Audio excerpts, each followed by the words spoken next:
چې کوم شاعران دي یا سندرغاړي دي خاصه توګه باندې تاسو ګوري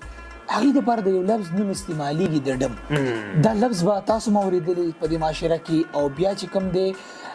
دا څیز چې کوم دی دا سندرې او دا سینګینګ دا یو ټیبو ګڼلی کېږي یعنې دا ورته یو غټ جرم ورته ښکاري ګناه ورته ښکاري او چې حقیقت دی او ګڼي داسې بیا خاص طور باندې ملیان که د دې ذکر وکړي نو تاسو چې کوم دی دا د ډم دا لفظ چې کوم استعمالیږي یا په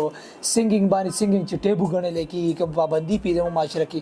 داسې قسمه تنقید او داسې قسمه مسایل او مشکل تاسو طریقې سره هینډل کوئ او پیس کړم دی چېرته ارشد ورور ډېر ښه کوېسچن دی وکړو او زه دا غواړم چې ان ډیټیل دې باندې لږ تبصره وکړم بالکل بالکل پلیټفارم تاسو دې پلیټفارم توسط سره فرسٹ اف آل خدا ډم ورډ اوس هم استعمالېږي زموږ پېښور کې باقي په پوره دنیا کې آرټسټانو ته ډېر زیات عزت میلاویږي که پېښور نه بهر هم لاړ شي نو سم هاو دا ډم ورډ چینج شوی دی او خلک وایي چې ښه پروفیشن دی ښه فالوینګ دی خلک ډېر عزت کوي خو دې کې زموږ خپل قصور هم دی هغه ځکه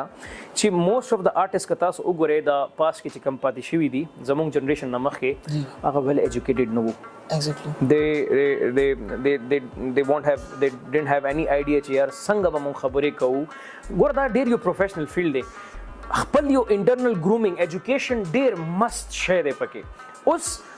زه تا ته وایم چې څه چینج اوس چې دا مونږ میوزک کوو مونږ ایجوکیټډ یو مونږ ځان ښه طریقې سره پرزینټ کولی شو نو سم هاو ښه فیملیز والا چې کم ښه دلته پېښور کې چې کم اورېدونکي دي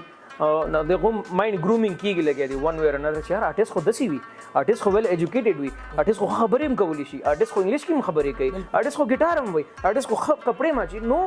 سم هاو زموږ هم قصور دی چې مونږ پرسپشن چینج شي